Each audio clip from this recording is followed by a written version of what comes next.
کراچی میں گورنر سندھ محمد زبیر سے جمعیت علماء پاکستان کے سربراہ شاہ اویس نورانی کی قیادت میں 7 رکنی وفد نے گورنر ہاؤس میں ملاقات کی۔ وفد میں مفتی محمد غوث صابری، محمد مستقیم نورانی، حلیم خان غوری، عطا اللہ خان، محمد اسلم عباسی اور نوید احمد نورانی شامل تھے۔ ملاقات میں جاری صورتحال، علماء کرام کے کردار اور عوامی فلاح و بہبود اور معاشی خوشحالی کے لیے اٹھائے گئے اقدامات سمیت اہمیت کے حامل دیگر امور پر تفصیلی تبادلہ خیال کیا گیا۔ گورنر سندھ محمد زبیر نے کہا کہ فلاحی معاشرے کی تشکیل میں علماء کرام کا کردار انتہائی ناگزیر ہے۔ معاشرے سے عدم برداشت کے رویے کے خاتمے میں علماء کرام محراب و منبر سے اسلام کی صحیح تعلیمات کو عام کریں۔ اسلام انسانیت کا درس دیتا ہے اور انسانی حرمت کے تقاضے بھی بڑے واضح ہیں۔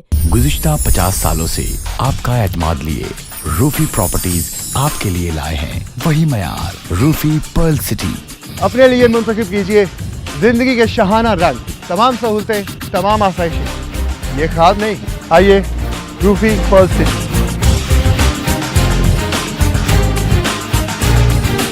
روفی پرل سٹی اسکیم 33 کی پرائم ترین لوکیشن پر M9 انٹرچینج کے ساتھ، معمار موڑ کے سامنے اور میمن ہاؤسنگ سوسائٹی کے درمیان۔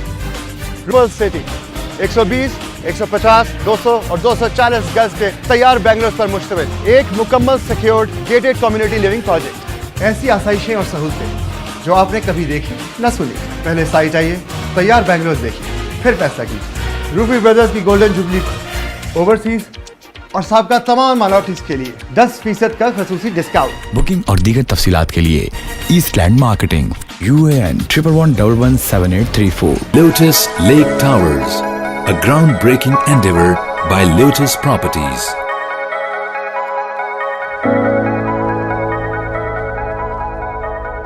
پاکستان میں پہلی مرتبہ حالات حاضرہ کے مختصر مگر جامع پروگرامز، خبروں، تبصروں کے علاوہ دیگر سماجی، تجارتی، ثقافتی، تفریحی، معلوماتی، مذہبی، تعلیمی، صحت اور بچوں کے پروگرامز صرف TNN TV پر۔